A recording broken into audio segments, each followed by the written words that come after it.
If you want to uninstall GOG Galaxy from your Windows PC, this video will walk you through the fastest and simplest way to do it. Whether you're trying to free up space, fix launcher problems, or just no longer need it on your system, I'll show you the exact steps from start to finish. And before we begin, if this tutorial helps you out, make sure to hit the like button and subscribe for more quick software guides just like this. Alright, let's get into it.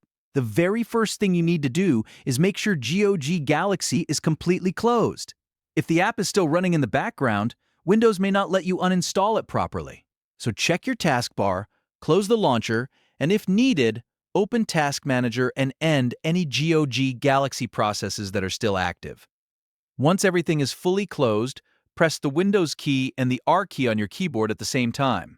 This opens the Run dialog box. In that box, type appwiz.cpl and then press Enter.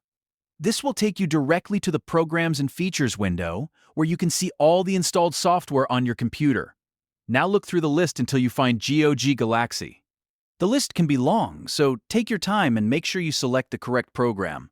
Once you've found it, click on it once to highlight it, and then click the Uninstall button at the top of the list. Windows will now start the uninstall process. At this point, the GOG Galaxy Uninstall Wizard should appear on your screen. Follow the prompts carefully and confirm that you want to remove the program. Depending on your version, you may see a few options or a confirmation screen before the removal begins.